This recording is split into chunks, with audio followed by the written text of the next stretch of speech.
This is Crappy to Happy, and I am your host, Cass Dunn. I'm a clinical and coaching psychologist and mindfulness meditation teacher, and of course, author of the Crappy to Happy books. In this show, I bring you conversations with interesting, inspiring, intelligent people who are experts in their field and who have something of value to share that will help you feel less crappy and more happy.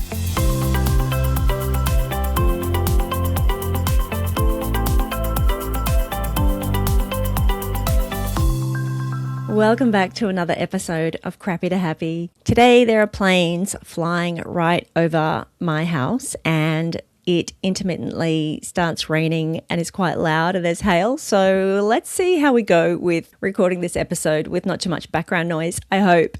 Let's talk about why perhaps you might be afraid to feel content. And I did say content, I didn't say happy. I think this whole being afraid to be happy or self-sabotaging happiness is similar theme, similar issue, and probably for some people they're one and the same. Contentment is a different concept though. Maybe it's semantics. But when we think about happiness, we really think about things going really well.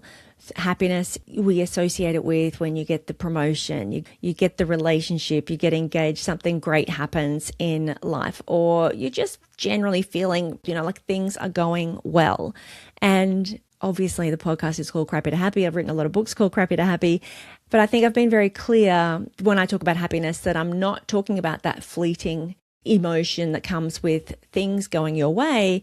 I'm really referring to how do you access that deeper feeling of lasting contentment, that being okay and feeling good and feeling comfortable within yourself, regardless of what's going on outside of you. But also, what are the things that you're pursuing in life that are more likely contribute to you feeling good more of the time? Because not to rehash topics I've gone over time and time and again, but the things that we're conditioned to value, or the things that society tells us that we should be pursuing, which is a job promotion and a bigger house and more money and a new dress and possessions or status or achievements or wins and goals, they're often not the things that will make you happy in the long term.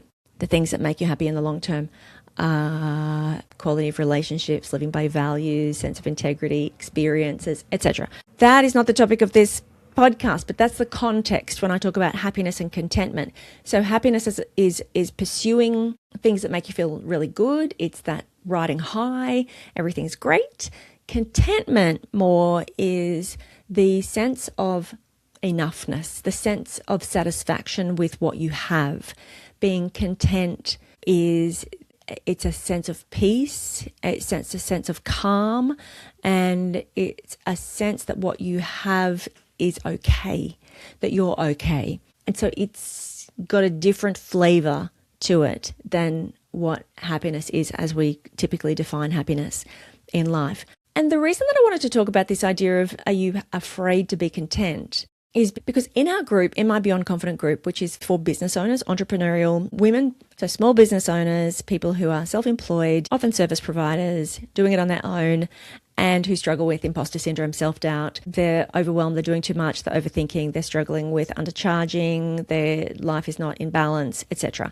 And the core of the program, Beyond Confident, has always been about how do you cultivate the kind of confidence that comes from within you that is not contingent on other people's feedback, other people approving of you, pleasing people, doing everything perfectly, all the P's, the perfectionism, the pleasing, the pretending, performing. How do you cultivate the inner sense of your own worthiness and worth, that lasting, grounded kind of confidence? That's what Beyond Confident is about. It's about this inner just knowing that you are enough. So in that program, one of the big topics, one of the big areas that we cover is self-compassion, because self-compassion is the antidote to self-criticism. And anybody who struggles with confidence, imposter syndrome, self-doubt, feel like you're a fraud, in that loop of overworking and procrastinating, avoiding, etc., there's a lot of self-criticism. There's a lot of self-judgment inherent in that.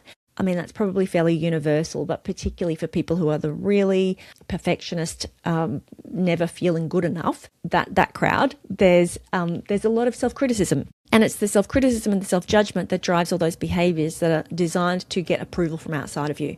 So self-compassion is a big focus. How do you cultivate the ability to be kind to yourself, especially when you feel like you are not enough, you've done something wrong, you feel inadequate, you feel not up to the task, you feel like you've messed things up? How do you turn that inner critical voice into something that's more compassionate?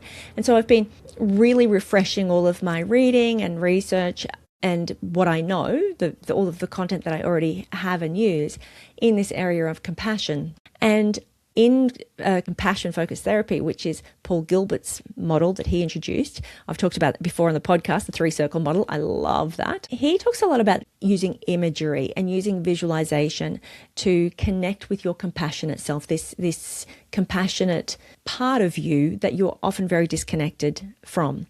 Interestingly, this reminds me a lot of parts work, and we do a lot of parts work in this course as well. So it's connecting with this part of you that is wise and kind and calm and compassionate, and creating an image, cultivating an image of what that compassionate part of you would look like and how it would behave, and how you can form this different relationship with this compassionate part of you that you're probably not very familiar with because you're very connected to the critical inner voice. You've got a very strong relationship with that one, know that one very well. And one of his other visualizations is this, like, it's a mindfulness practice, really a meditation practice that is focused on connecting with a sense of joy and peace. And can you sit in stillness, and can you create an image, a sense, a connect with a sensation of what it feels like and what it looks like to experience joy and peace? And what comes up for you when you do that? Now, this is the interesting bit, right? Okay, yeah, connect with joy and peace. Yeah, tap into that. Feels good. Relax. Very nice. But is it? The interesting thing about this is that when you do that, for many people, I'd be interested to know for you what you experience. When you do that, it doesn't actually feel very comfortable. When you start to connect with a sense of joy and peace, do you allow yourself to feel those feelings? Do you allow yourself, or do you feel uncomfortable? Because for many people, there is a resistance to feeling contentment. I'm using the word contentment as this substitute for joy and peace, because joy and peace is like this feeling of okayness, a feeling that I've got enough, a feeling that I don't have to be doing and striving and performing and achieving. I can relax. A feeling that I could drop out of all of these busy thoughts, these busy, racing thoughts about what I'm doing, what I haven't done, what's wrong with my life, where I'm going in life, all of the stuff that causes us to be in this state of vigilance all the time, and on this treadmill and on this path of always striving and needing to be doing more. This sense that we all feel that we can't rest because there's too much to be done. There's places to be, there's things to do, there's goals to achieve, there's life to be lived, there's a household to run, there's a job to do, there's a mortgage to pay, there's a dog to be walked, all of this life stuff. And so when we consciously drop into this sense that we don't have to do that we can just stop, we can rest, we can feel what that feels like, for many people it brings up this sense of restlessness, this sense of it feels uncomfortable to sit in that.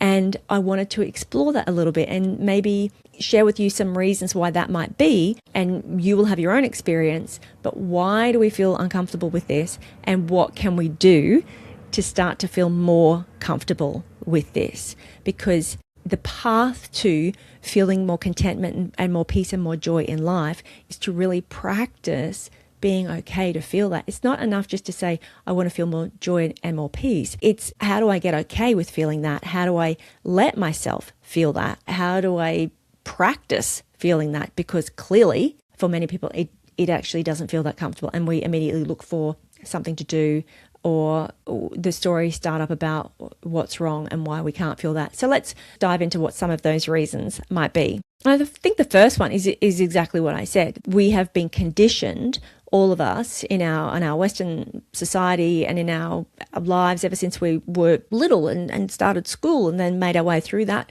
system and into university and into the workplace and into life generally, that we were constantly on the move. There was constantly something to do, something to achieve, the next goal, the next milestone in life. We're doing, we're striving, we're growing, we're learning, we're evolving, we're rising, we're achieving. And that's what life is.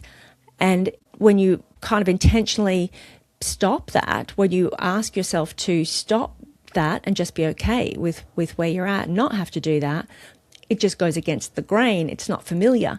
It doesn't feel comfortable because it's not what we've been conditioned our whole lives to do. So it's just uncomfortable because it is counter to what we've been conditioned to do forever. This is why it takes practice. So it almost brings up a feeling of guilt. Like, number one, a restlessness because there are things to do. Number two, it can sometimes bring up a feeling of guilt because there are so many people who don't have the privilege or don't have the luxury.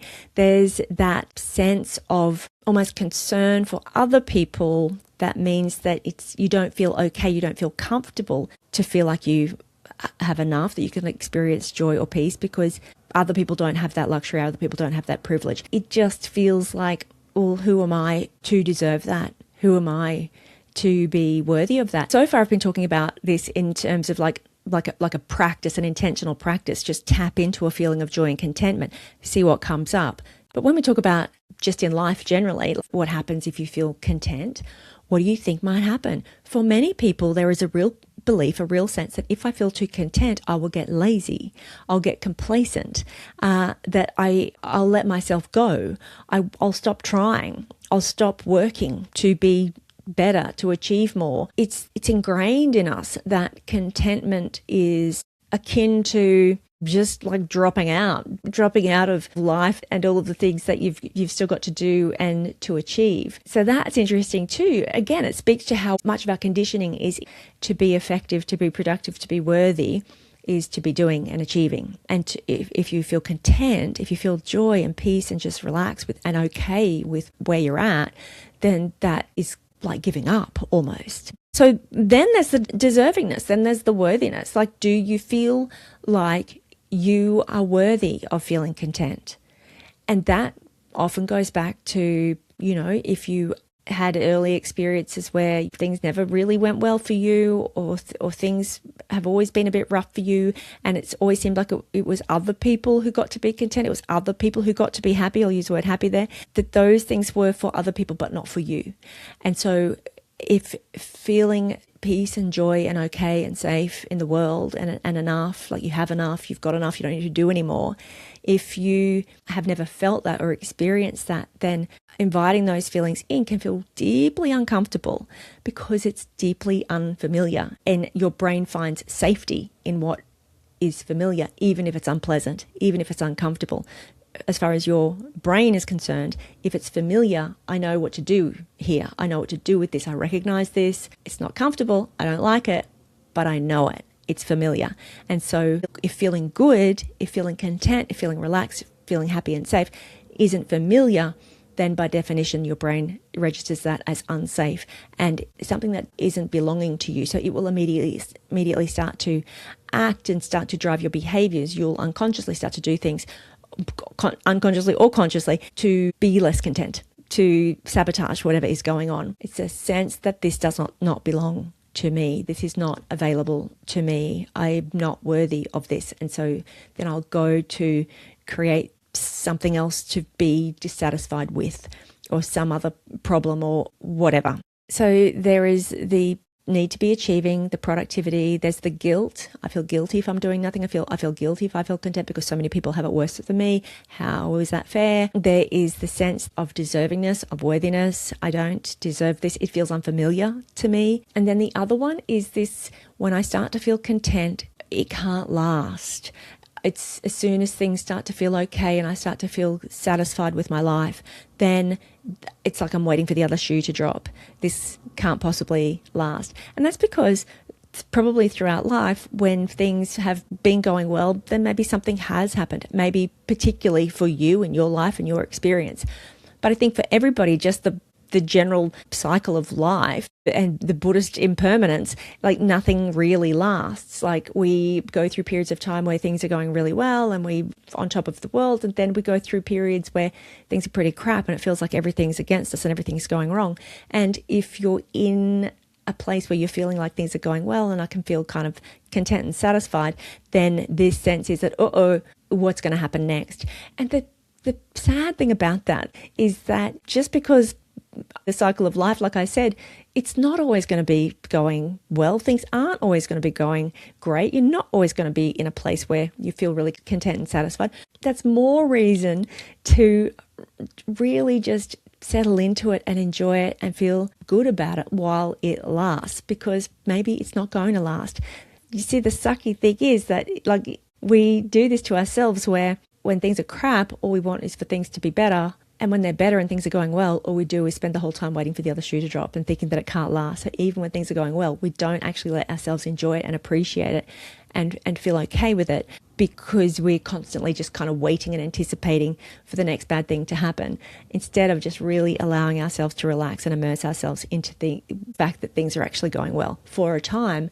And I think it's possible to have a sense, have the rational view that maybe things aren't always going to last, and this may be short-lived, and that's even more reason to really let yourself enjoy it, revel in it, soak it up, savor it while things are going well. But in fact, when we talk about contentment, I think that contentment is more along the lines of the idea that we can feel okay and we can feel like we're okay and that life is okay and that we have enough even when things aren't going well. And that's where I think, again, that's one of the distinctions between contentment and something like happiness. So I'd be interested to know if you relate to any of this, if you have your own reasons why you feel that resistance or that uncomfortableness with being content, with feeling okay with where you're at, with feeling satisfied with life, with feeling joy, with feeling peace. Maybe you want to try to practice that and see what comes up for you. And if you are really great at feeling joy and peace, I would encourage you to tap into that more regularly as an intentional practice, because Lord knows there is enough to feel negative and concerned and anxious about in life. So I think it's really important that we do take time and make deliberate, intentional action to cultivate those feelings of joy and peace and contentment within us. Because at the end of the day, that's all we've got, is what we've got within us, because we can't rely on things outside of us to always be going well or to always be doing well in life and use that as our way of feeling good, our way of feeling content. We have to be cultivating it within us and have it not contingent on whatever else is going on outside of us. I think the way to do that, and the way to start feeling more comfortable with that, is to make it a regular practice and to just do what I said in the beginning, by sitting and allowing yourself some space to stop the striving, stop the busyness, stop the doing, to do a little meditation, a little visualization, and really deliberately consciously tune into that feeling of joy and peace and contentment, and notice if discomfort comes up.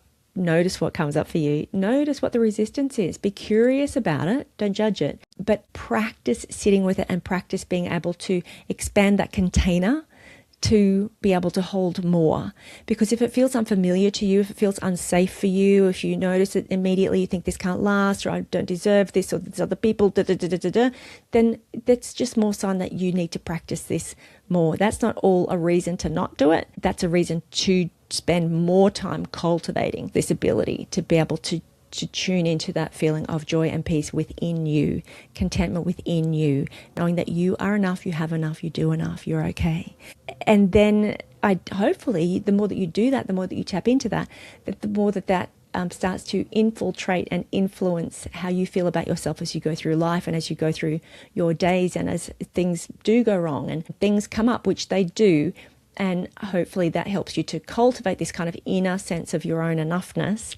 It's like an emotional resilience that you build that buffers you against the ups and downs of life when they inevitably happen. And if you're somebody who has a sense that there's other people doing really badly, and I walk past this homeless guy every day, and how can I feel content when there's so much suffering in the world and people who have it so much worse than me, then what I would suggest is that you remember that your satisfaction with life, your ability, your willingness and your ability to tap into joy and peace regardless, that has a ripple effect outward that actually does benefit all of the people around you, that flows out of you and impacts all of the people who come into contact with you. because you start to not be buying into that same scarcity, fear, doomsday kind of thinking that is out there all around us. You become the antithesis to that, and that rubs off on all the people around you. So that's what's on my mind today, you guys. Do write to me, let me know, leave a comment if you notice or you've just realized that you have a problem with happiness or contentment, that you struggle to experience that. And if this has been helpful to inspire you to cultivate a greater capacity to be content. That is it from me. I can't wait to catch you next week for another fabulous episode of Crappy to Happy.